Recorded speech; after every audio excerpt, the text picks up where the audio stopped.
What? What are you saying? I'm sorry, but this has to be done. You? Lightning awoke from his deep sleep, the nightmare fading from his mind.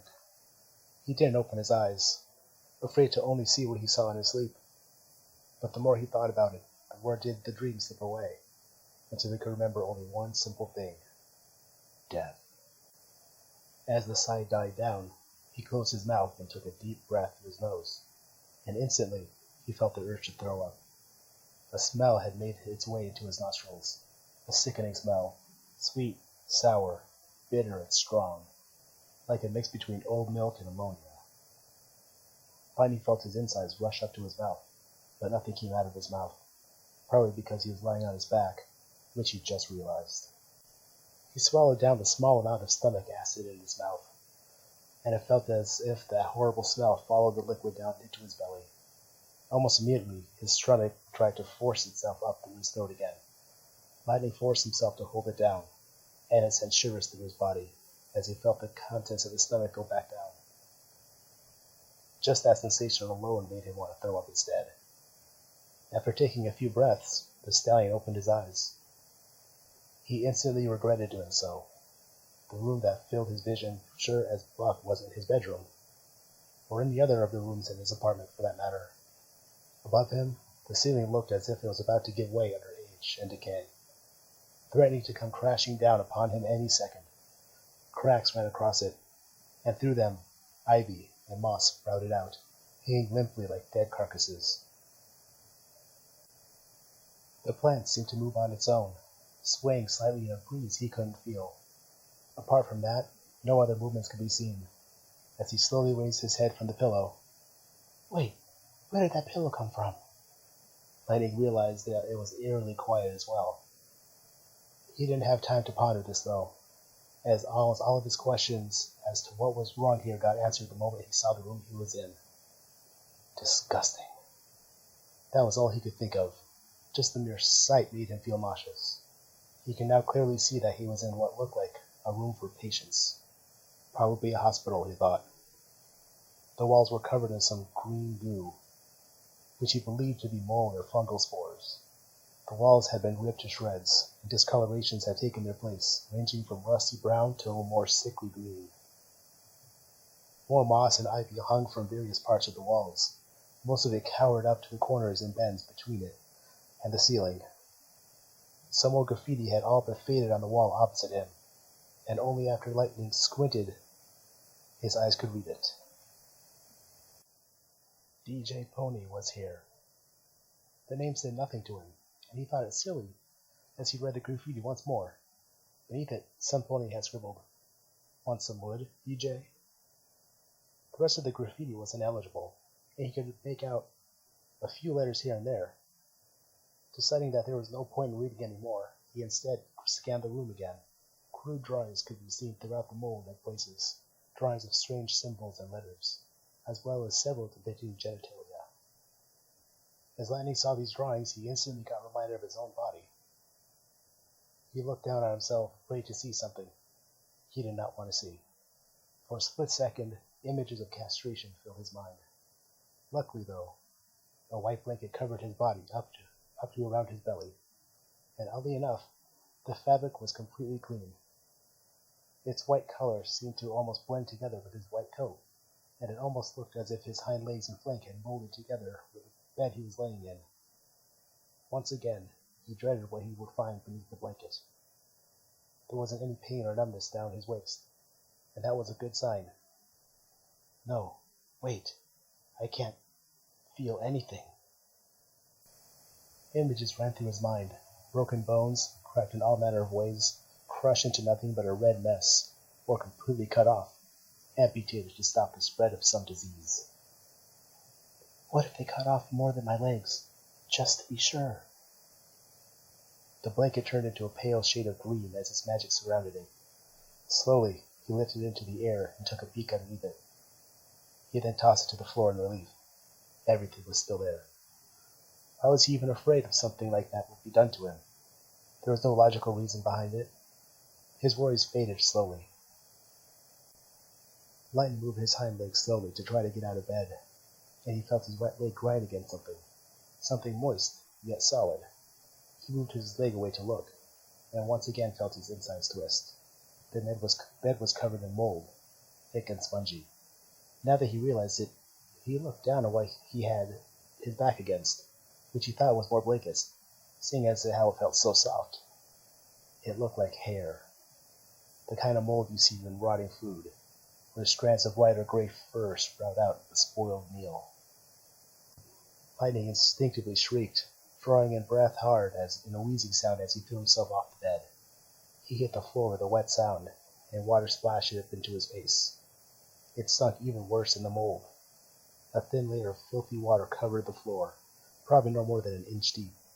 He felt it soak into his coat, and he quickly stood up. Didn't want any of that brown slush on him. Didn't want to sink into him. Up until now, the stallion had not noticed the tubes and cords hooked into one of his forelegs and neck, but when he did, he shrieked again, out of both disgust and fear. His body began to shake uncontrollably as he saw the needle buried in his forelegs, partly slipped out of his skin. Forgetting the state of the room, he opened his mouth and yelled, "Hello? Any pony there?" The room didn't matter anymore. Nothing did. He just had to get that bucking needle out of him. He yelled again, but the only answer he got was the quiet sound of dripping water. Lightning was terrified of needles, and just seeing one actually piercing his skin made his mind almost shut down in fear. He had to get it out, but he was too afraid to even touch it himself. But he had no choice. No pony was there to hear him. No pony would come to his aid.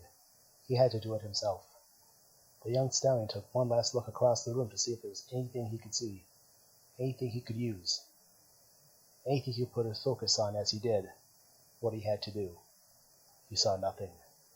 Slowly the realization dawned in his mind, and his lips started to quiver as he felt tears building up in his eyes. This has to be a nightmare. He once again fired up his horn, and this time focusing his magic on the small needle in his leg. It glowed dimly in green light, and it looked even more disgusting and terrifying in his eyes. Hesitantly, Lightning pulled on the needle, and cried out the moment he felt it move within him. He panted heavily, and his tears fell into the water at his hooves. Just one more pull, and it... Bucket. The needle slipped out of his skin and landed on the floor with a splash, sending a few drops of water up onto his legs. As the body of water got disturbed, the smell once again let itself free in the room, and Lightning cringed. He looked at the cord of the needle in it, floating slightly in the water. He blinked away his tears, and without understanding why he did so, the stallion spat the needle on the floor. To his right, Lightning could see what he thought was a window, covered in what looked to be cardboard, with specks of mold growing around its edges. He hurried towards it, and the water splashed around his hooves. Once he reached the window, the stallion wasted no time and started tearing at the cardboard with his front hoofs. He needed to see where the buck he was, what was on the other side.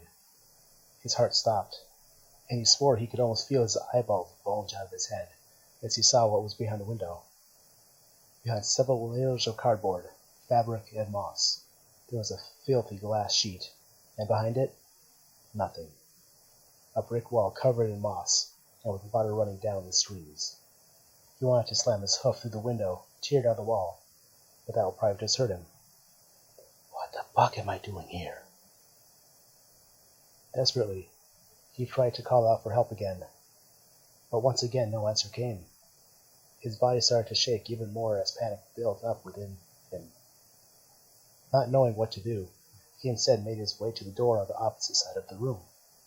He tried twisting the handle with his magic, but it was locked and refused to move.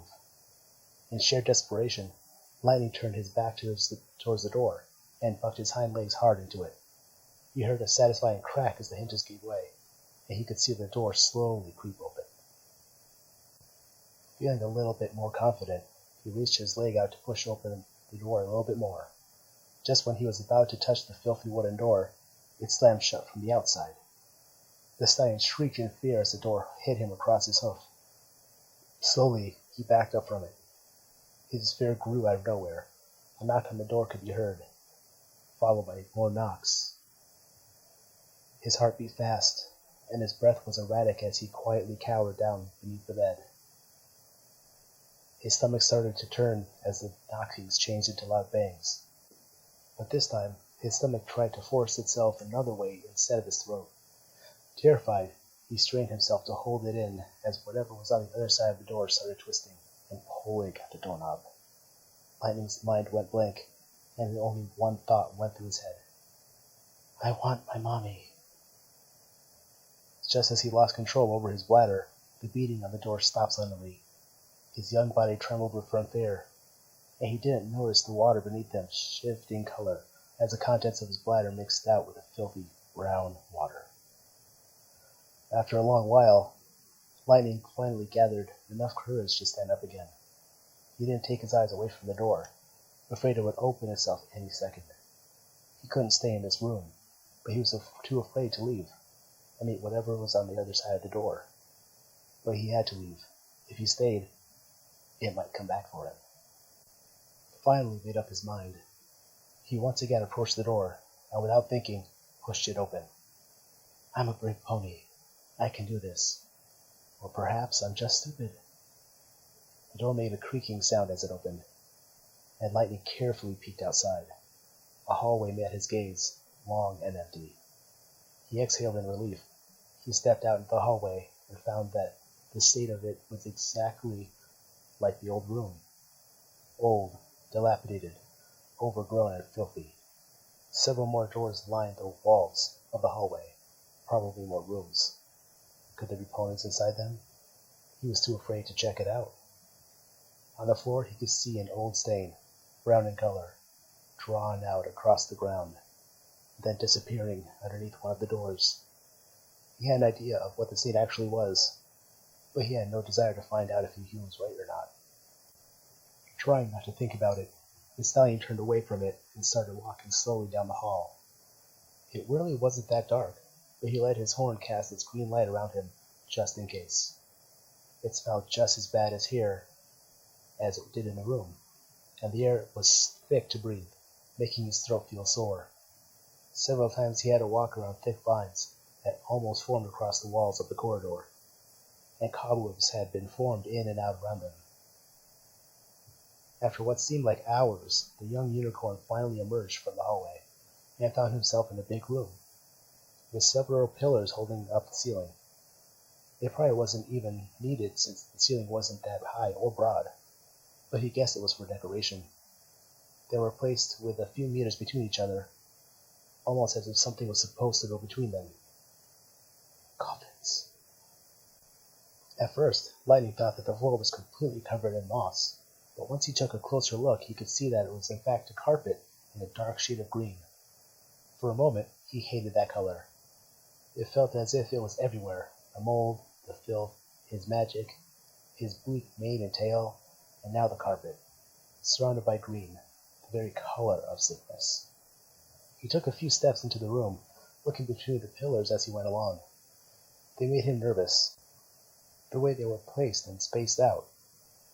They made him think of coffins and graves, and just like coffins, they were scattered along the green landscape in perfect rows, in an almost defiling manner.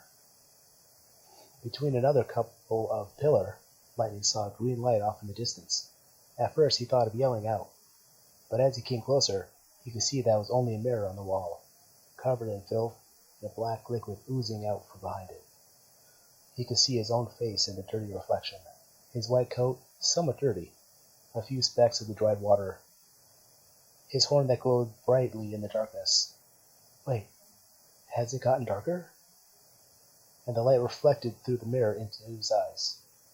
They too, much like his mane, were colored in a bleak green, but they leaned more toward steel. Still, green had always been his color, and now he only felt sick when he saw it. Lightning Quill, he whispered to the reflection, you can do this. The pony in the mirror didn't answer. He observed the mirror for a little while longer, hoping for something to happen, anything that could help him understand where he was and how he got there. And as if the mirror heard his thoughts, something did happen. In a moment of shock, he saw his own skin peel. looked like part of a band-aid, about to fall off. It left an open wound in his face, but he felt no pain. He reached his hoof up to his face and touched it. Couldn't feel anything except the soft fur, but in the reflection, the skin peeled, moved at his touch, placing itself back in its original position. Once he removed his hoof, the skin came off again. He felt panic build up inside as it started to move on its own, peeling off more of his skin. Paralyzed both with fear and the fascination, he saw his entire face crumble before him, like wallpaper tearing away, and underneath it. Finally, the paralysis let go of him, and he screamed loudly at his own reflection. Underneath the peeled-off skin, thousands of maggots crawled around, embedded deep in a substance that he could only envision as excrement. Lightning tore his face away from the mirror, and without thinking, started running away from it, almost colliding into a pillar along the way. Once again, his mind had gone blank from fear. He ran as fast as he could across the room, forgetting about the magic light he was upholding. Slowly, it faded away as fear consumed him. He left the room and ran into another hallway, just like the other one he came from. He closed his eyes hard as he ran, not giving a single buck as to where he ran or what was in front of him. He just had to get away from that. Suddenly, his body stopped, and Lightning felt something wrap itself around him. He shrieked in terror, but once he opened his eyes, he realized there was nothing more than ivy growing across the hall. With trembling hooves, he managed to untangle himself and came out on the other side. His first instinct was to keep on running, but something made him stop.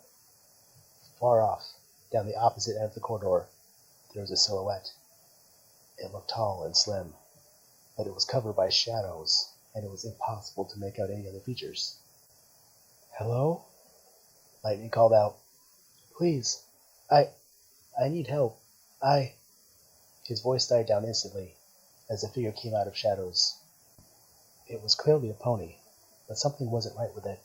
It moved fidgety, jerky, clumsily. Its body seemed to be dressed in some sort of green rubber coverall with a hood, and in that hood, no face. Instead, it had some sort of mask covering its face, and it looked to be rubber as well, white and filthy rubber, with one big eye lens, and some sort of dark green canister hanging from the part lining what thought must be the snout.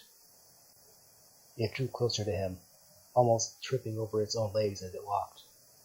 Lightning panicked once again, and tried to tear his way back through the wall of plants, but they seemed impossible to break, and the masked pony came closer all the time. Then he heard a sound. He looked at the other pony, and it had stopped. It had probably also heard this loud crack that rang out through the hallway. Before Lightning had a chance to react, another crack reached his ears, and he felt the floor vibrate. As he looked down, he had just enough time to see it crumble beneath his hooves. He screamed at the top of his lungs as the floor gave away.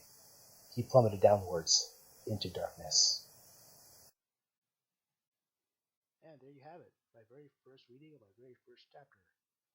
The story is called Patricidium by Stalker Pony. This is Mocha Star, thanking you.